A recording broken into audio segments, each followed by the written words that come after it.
Next weekend, we got 2 nights of SummerSlam coming up from US Bank Stadium in Minneapolis. And it looks like 30,000 plus for each night, which is way down from what they did last year. And granted, last year they had John Cena defending the WWE Championship in the main event of night 2 against Cody Rhodes. But that was, first of all, that was only one night. And second of all, that still doesn't account for such a big drop, such a steep drop in what they did last year. Ticket prices obviously factor into that, but I also think overall interest in the product. You know, they peaked. We're already past the peak. So this was not going to do as well as last year if the interest level in what WWE was providing to people wasn't there. And clearly it is not to the same degree that it was before, which again is to say, not to say that 60 or 70,000 combined for the 2 nights is a bad total kind of all by itself. But when you compare it to what they've done before, it's a bad total. Now, we still don't know what the matches are that are airing on Saturday, what the matches are that are airing on Sunday. They'll make that announcement this week. I actually think it's pretty shitty. If you're someone who's only attending one night, maybe you can only afford to go one night, and you have no idea if the matches that you really want to see are taking place on the night that you paid for. Like, imagine buying a ticket to see Oba Femi against Brock Lesnar inside Hell in a Cell, and you find out this week that you're going on the one night that they're not wrestling, right? I'd be pretty pissed off about that. But I'm going to run down the card here, give my predictions. You guys can chime in with your own. We may get more we should get more matches, at least 1 or 2 more this week, and we'll find out what's taking place on which night, and I'm sure I'll talk more about it on UNCROWNED on Tuesday. We do know, apparently ESPN would like the Intercontinental Championship match between Penta and Chad Gable to take place on the ESPN portion of the show. I assume ESPN is doing what they've been doing, which is airing the first hour of both nights on ESPN. And so it looks like Chad Gable and Penta is going to be in the first hour on one of the 2 nights. This is one of the matches I am most looking forward to next weekend. This is, or should be, the crowning of Chad Gable. Chad Gable will never be in a better position than he is now to finally win the championship that has eluded him now for years. He's had opportunity after opportunity in the past when he was a babyface to win the title. He had that feud with Gunther. It didn't work out. And he went heel, and he had this whole El Grande Americano run with a torn rotator cuff thrown in there, so he missed a whole bunch of time due to the injury. He came back. He had that incredible match in May at the AAA show that set him up for this babyface run that he is now on. Penta, I love him to death. I think he's fantastic, but it's time. There should be nothing here except Chad Gable, new Intercontinental Champion. Anything else is a fail. As I said when they did the gauntlet match on Raw a few weeks ago, they have one job. Their one job in that match was to send Chad Gable to Minneapolis. Send Chad Gable to his hometown in front of his people, in front of his family, in front of his friends to win the championship. And they did that. He won the gauntlet. You got one job left. Don't drop the ball. Chad Gable will be your new Intercontinental Champion. We have Fatal Influence taking on Paige and the Bella Twins because Brie Bella now has her sister back. Friday night, Nikki Bella made her return. So we're getting a 6-woman tag, or as Bryson said to me on X, Team Total Divas. That's basically what it is. Paige and Brie Bella are Total Divas. That's their name. That should be their name. I don't think the Total Divas are getting the win here. Fatal Influence, they just won the women's tag team titles at Saturday night's main event. And then Lainey Reed went in there against Brie Bella on Friday and got pinned. This should be a win for Fatal Influence. And the only question is, do we see a heel turn on the babyface side? Does Paige go heel and align with Fatal Influence and join Fatal Influence? So do they add her as a 4th member? That's one idea. Do the Bella Twins turn on Paige now that they're reunited? Keep Paige babyface and make Nikki and Brie heels? Probably not. I don't see that because I still think that the goal here is to ultimately put the tag belts on Nikki and Brie. They've never been women's tag team champions together. Right? They would have been by now, but then Nikki got hurt. So if that's the case and they want to eventually transition those belts over to the Bellas, and right now you have the belts on a couple of heels, I would think you want to keep the Bellas babyface. So if anybody was to go heel out of this, and I'm not saying there will be a heel turn because I'm just not sure, it would be Paige, I would think. But one thing I am sure of is that Fatal Influence, they need this win. And I think they get this win. We have Trick Williams defending the United States Championship against Baron Corbin. Yes, his very first match back in the company after years, and it's a championship match. Now, they set this match up, because it's so important, in an off-air angle on Friday night. After SmackDown went off the air, they still haven't figured out that the show is back to 2 hours. They're still booking for a 3-hour show, and so stuff is being left off. But they shot this angle that they put up on their socials, and now we know it's one-on-one for the championship. Meanwhile, they had Trick Williams on Friday, on the show, fighting in a fatal 4-way #1 contenders match for the WWE Championship, which has nothing to do with Baron Corbin or the U.S. title. And so here we are. It's a case of deja vu all over again. I can remember making the case heading into WrestleMania this year. You guys remember hearing me talk about this. I was making the case for Carmelo Hayes to be added to the Trick Williams-Sami Zayn match for the U.S. title. Don't leave him off the show. And what did they do? They left him off the show. Now we're heading into SummerSlam. And I find myself yet again asking, why is Carmelo Hayes not added to the U.S. title match to make it a triple threat? Why is he being left off the card? Some things never change. Even Baron Corbin himself posted in the comments under the match graphic on WWE's IG when somebody asked, where is Melo? What about him? And Corbin said, he needs to be. They have one SmackDown left to make it happen. I don't think it does. I do think we're going to get a new United States champion, though. I think they're going to belt up Baron Corbin in his first match. Sami Zayn. Wasn't sure that Sami Zayn would have a match on this card. I figured he might be sitting next to Carmelo Hayes at the catering table backstage watching everybody else wrestle. And then on Friday, Sami was informed by Adam Pearce that there would be a fatal 4-way match at the end of the night involving Trick Williams, Damian Priest, Royce Keys, and Finn Balor. And the winner of that match would go on to SummerSlam to meet Sami in a #1 contenders match, and the winner of that match would then come out of SummerSlam as the #1 contender for the WWE Championship, which sounds very unfair because Sami Zayn never got his rematch, as many others do, after he lost to CM Punk. And more than that, more than the rematch, like clause or whatever you want to call it, he got royally screwed by his boss at Saturday night's main event when Nick Aldis interfered and cost him and Gunther the match. So at the very least, I never expected him to be added to and he made his pitch, by the way, on Friday. He says, add me to the Cody and Punk match, make it a triple threat, which I never thought was going to happen. I told you that last week. I said that match is locked in. That's exactly what Adam Pearce told him, that the match is locked. But I said what would only be fair would be to tell Sami, okay, you know what? You have a very valid gripe after what happened. Coming out of SummerSlam, you're going to wrestle the champion. Whether it's Punk, whether it's Cody, you get first crack at it. They didn't even do that. They're making him fight for it, which is very unfair. But the reason they're doing it is because if they didn't, he wouldn't have had a match at SummerSlam.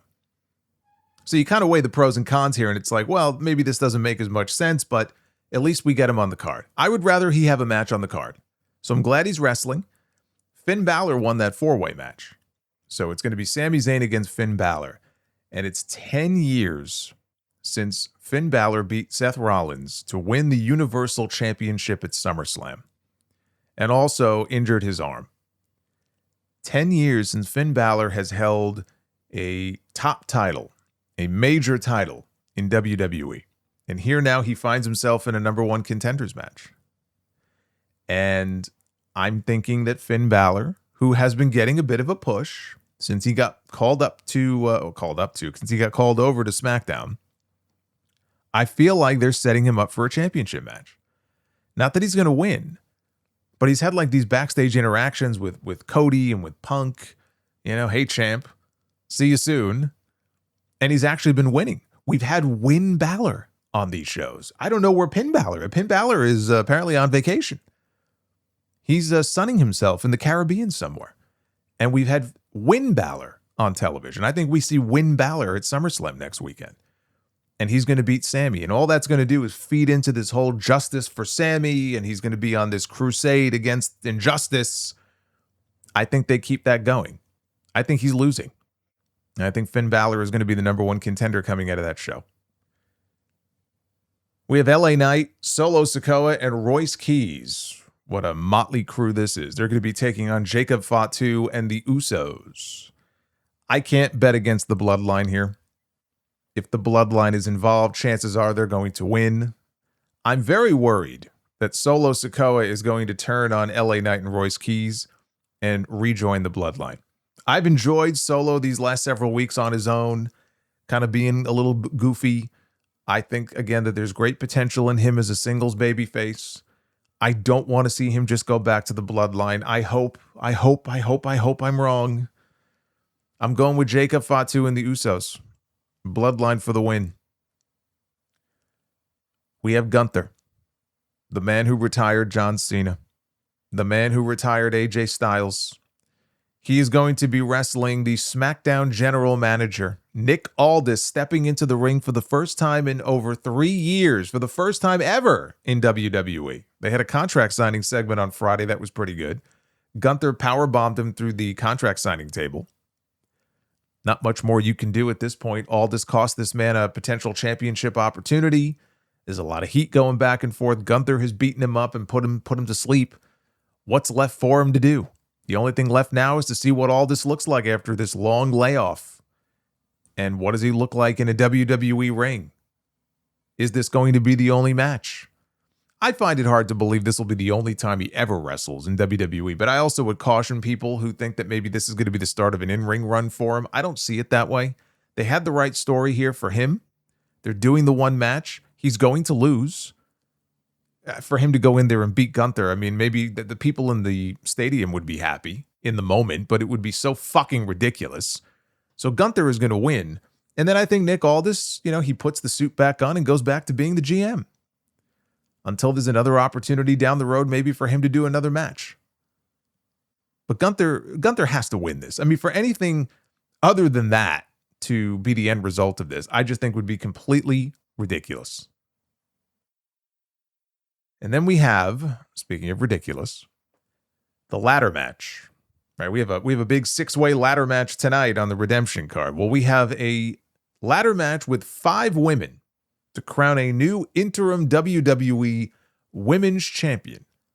And we know 4 of the 5 names: Charlotte Flair, Jade Cargill, Tiffany Stratton, and Chelsea Green. And the 5th spot will be occupied by the winner of the match this Friday between Julia and Lash Legend. Which I talked about Sami Zayn and how unfair it is that he even has to fight for a shot to become number 1 contender. I gotta say, Nia Jax, she also has a very valid gripe. She's been involved in 2 different qualifying matches over the last couple of weeks on SmackDown. And the only reason she even got a second one is because she got fucked over in the first one. She was wrestling Jade, Charlotte interfered, and cost Nia the match by disqualification through no fault of her own. And so she was placed in another match, this time against Charlotte, and the same fucking thing happened. Jade got involved, and so Nia got screwed. And so their great plan was, we're going to put Lash Legend, your tag team partner, in a qualifying match. And you're just out of it completely. Now, Nia seemed okay with this once she found out, backstage after that Lash was getting the spot. She was very gracious. But in storyline, if you think about it, why would you not put Nia Jax in the ladder match? I'm not advocating that I want to see Nia Jax take that last spot. I'm just saying, though, logically, this woman got jobbed out here. So Lash Legend is going to qualify. And that might break some people's hearts to hear me say that. But considering there's only one heel in the match right now, there's one heel. That's it. Considering that spot is likely going to Lash Legend.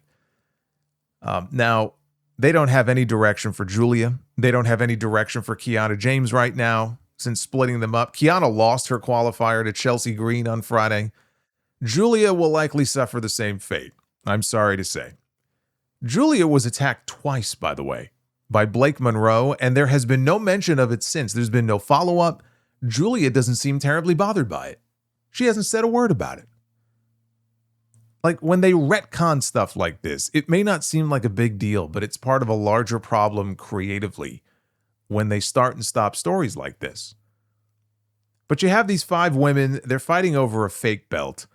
Faker than the fake wrestling belt that Rhea Ripley still has. This is a real fake belt, when what they should be fighting for is Rhea's belt, or at the very least, a contract hanging above the ring for a shot at Rhea's belt if she is coming back soon. Instead, we have this interim garbage. You know my thoughts on this. WWE reportedly chose the route of caution with Rhea Ripley's meniscus injury, choosing to hold her out of action for longer than she might have hoped. This is according to WrestleVotes on Fightful Select. They reported on Thursday that there was a strong internal push for the popular star to make a full recovery from the injury as opposed to making it worse and trying to make it to next weekend's SummerSlam. According to the outlet, the hope is for Ripley to return to action in the fall. And reigning women's United States champion and Minnesota native Tiffany Stratton was originally going to defend her title on the PLE, but is now in the ladder match instead. One of several plans that needed to be changed due to the injury. Except, did it? Did you need to go this route? Did you need to have a 5-way ladder match? No, that's something they chose to do. And that's fine. They chose that, we want to have a special attraction on this show. So we'll have a ladder match, right? Ladder matches, people love ladder matches, so we'll have a ladder match. But you read this and it's almost like, well, their hands were tied and they had no choice. Like, give me a fucking break. There were other ways to go about deciding on a new champion, interim or otherwise. You could have absolutely have taken the time to build up a program for Tiffany Stratton to defend her U.S. title on this show. For example, Blake Monroe, who actually confronted Tiffany in the back, and they're teasing something between the two of them. Blake Monroe, they started running vignettes for her a few months ago at this point. She has yet to wrestle a match on TV. You mean to tell me that you couldn't have her debut in the ring several weeks ago?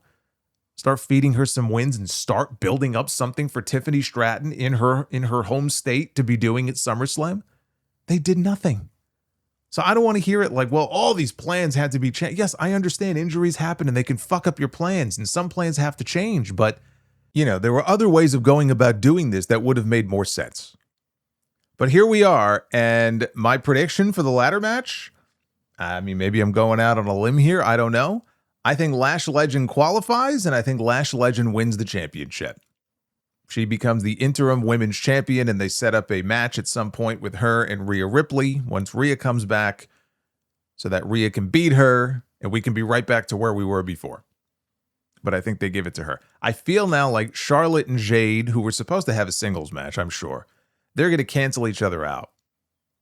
And that leaves Tiffany, who has the U.S. title, and I understand they're in her home state, but for her to win this, to me, doesn't make any sense. And then Chelsea Green. And I just feel like if you have the choice between Chelsea and Lash, they ain't going with Chelsea. I think they want, in that situation, I think they would much rather do or build up a match between Rhea and a heel like Lash Legend, not a babyface like Chelsea. Now we have Danhausen. Danhausen has a SummerSlam match. He's going to go one-on-one with Dominic Mysterio. Dominic Mysterio is still the AAA Mega Champion, and he is getting ready to defend his title at Triple Mania in September. It is a joke if they job him out to Danhausen here. I don't care how popular Danhausen may be. I know he's on a streak. I don't think he's lost a match yet. I don't give a shit. Dom has that belt. Maybe in WWE it doesn't mean anything, but in AAA it does. If they send Dom in there to lose to Danhausen, like if I'm Undertaker, I'm fucking pissed. That doesn't sit well with me.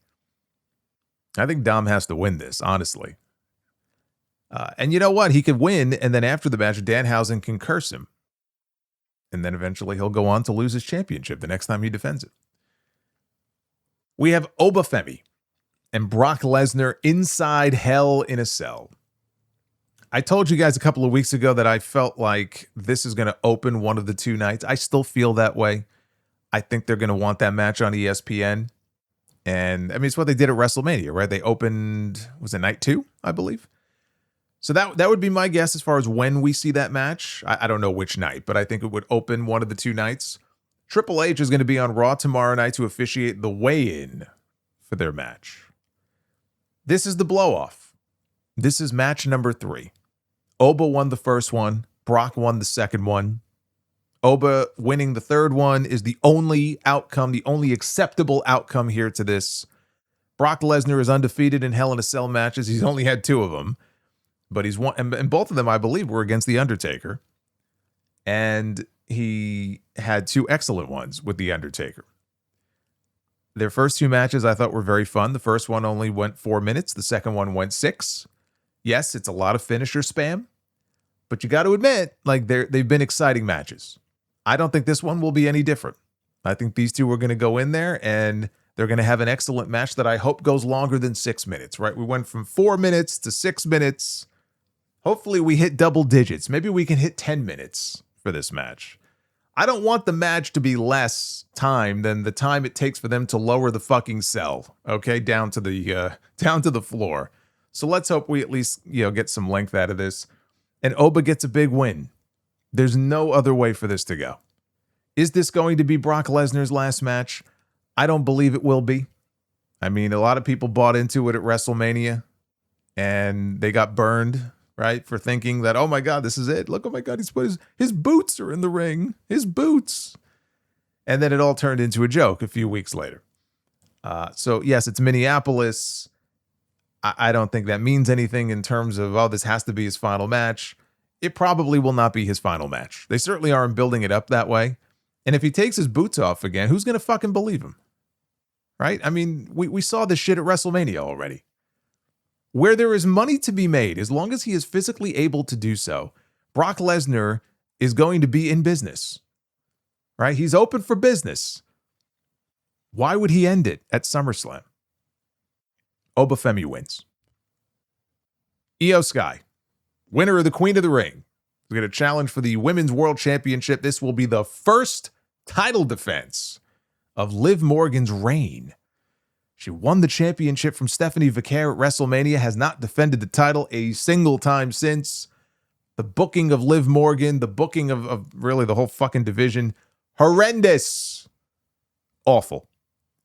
Get that belt off of her, put it on Io Sky. I don't have a whole lot of optimism that things are going to be any different with Io having the belt, but at least it then sets up a crown jewel match in a few months between Rhea and Io.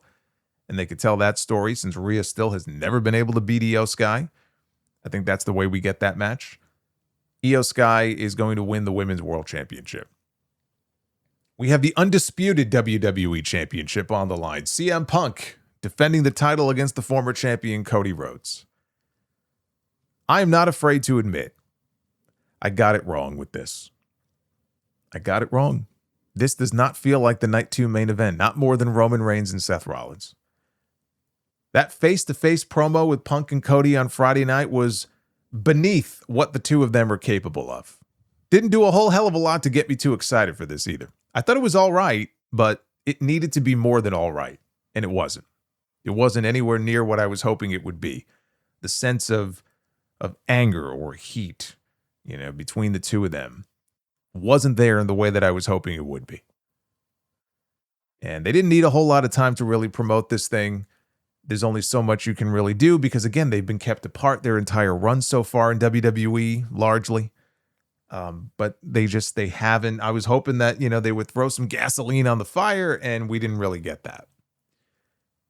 But here we are, and it's a fresh match that we haven't seen. It's a big match. I'm just saying it no longer feels bigger to me than, the way they've really pushed Roman and Seth as being like the ultimate finale between the two of them, which is why I'm sure when we get the announcements this week of what's going to be on night 1 and what's going to be on night 2, my guess would be Cody and Punk. They headline night 1, Roman and Seth headline night 2. That would be my guess. The question here, and it's a question that has been asked many times over the last couple of years, is Cody Rhodes going to go heel? Or in this match, is someone going to go heel? Is Punk going to go heel? Is Cody going to go heel? I hope so. And I hope the answer is Cody Rhodes. Because we're at a point now where I feel like it's the right time to take Cody in a different direction other than just the corporate statesman who comes out every week and asks the fans, what do you want to talk about? Right? After a while, it just gets fucking old. And I think you not reset things with Cody, but you just take things in a different direction. And you let him run as a heel. What kind of heel would Cody be? Is he going to be just like this overt heel who's healing on the fans or being a chicken shit? I don't know about that, but just taking it in a direction. Maybe it's even more corporate. It's kind of hard to believe he could be more corporate than he already is when he comes out there, but something along those lines. And let Punk be sort of the anti-authority babyface, which sounds goofy now because there's a very different CM Punk than the one we had during the Summer of Punk in 2011. But let him take on that mantle. And eventually you can kind of run things back between the two of them. Now, I say this not to predict a Cody Rhodes title win. I'm predicting CM Punk is going to retain the WWE Championship. But that doesn't mean that Cody can't, turn heel when the match is over. Or in the course of the match, he tries to take a couple of shortcuts and maybe they don't work. Maybe they blow up in his face. Right? Cody can go heel but not win the belt here. It's kind of like I want my cake and I want to be able to eat it too. Where I don't want them to just put the belt back on Cody, but I want them to do something different with Cody. That's kind of where I'm at with this. Punk is brand new to SmackDown. I think they're going to probably position him as their top babyface on the brand, but he also just won the championship a few weeks ago. And I don't think you want to start playing hot potato with the WWE title where it's changing hands every few weeks. I think you need to keep that belt on one person for a little bit. Then you can move it on to somebody else if you want to. I'm not saying Punk has to hold it until WrestleMania. I don't think it changes hands here. So I'm going with Punk. And maybe the prediction of a Cody heel turn is more of a hope than a prediction. I understand people saying that these are not creative minds to be trusted when it comes to a major heel turn after what we got with John Cena last year. And you have absolutely every right to feel that way. I feel the same way. I'm not going to sit here and tell you that I have all the faith in the world that if they turn one of these guys heel, it's going to be this amazing thing. Maybe on night 1. The problem is week 2, week 3, week 4. I don't trust these people. You're absolutely right if you feel that way. It doesn't mean they shouldn't try. And then we have the World Heavyweight Championship on the line. Roman Reigns defends the title against Seth Rollins, the former champion. This is the match that I believe will close out the weekend. And you got 14 years of history going back to the formation of the Shield, right? I think it's 14 years. 12 years, I believe, since Seth put the chair in Roman's back and broke up the family. They've had big matches over the years. Roman has not beaten Seth, right? They keep pointing that out, like in major matches. Because Roman has that one win on Raw in like 2018 that they would rather you forgot. The story, it doesn't really fit the narrative because the story is that Roman has just never been able to beat Seth. I think that changes next weekend. Now, Roman Reigns said after he won the championship at WrestleMania, and they trotted him out there on the post show, he said, "You got me through the summer." I haven't forgotten about that.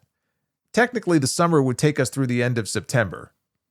I assume they're going to do WrestlePalooza again, so he may stick around until WrestlePalooza. I don't know that Roman is going to be around much after that. Maybe they bring him back for War Games at Survivor Series. I can't imagine we're going to see a whole lot of Roman Reigns, though, on television in September or October. You know what I mean? Like October, I don't know if we get him at all, quite frankly. Does that mean they take the title off of him? I don't think it happens here. I don't think they take the belt off him. I think they have a longer-term vision that may well be Roman Reigns and Oba Femi at WrestleMania next year. If you were to ask me right now, put me on the spot, who's my pick to win the Royal Rumble in 2027 on the men's side, it's Oba Femi. And so if that's going to be the match they do at WrestleMania next year, it's hard for me to envision them taking the belt off Roman in between now and then. I think they would want to keep it on him. I think he finally gets that big win over Seth Rollins. I don't know what Rollins goes on to next after this. Maybe something with LA Knight, but I don't see Roman Reigns or CM Punk, either one of them, losing their championships at SummerSlam next weekend. But those are my predictions. That's the card as it currently stands. And so maybe we'll get another match or two thrown in there this week on TV. But let me know what you think. Let me know what you think about the 2 title matches and everything else on this show. Where do you think things are going with the champions? Is Cody going heel? Is Punk going heel? Is anybody going heel? Let me know what you think.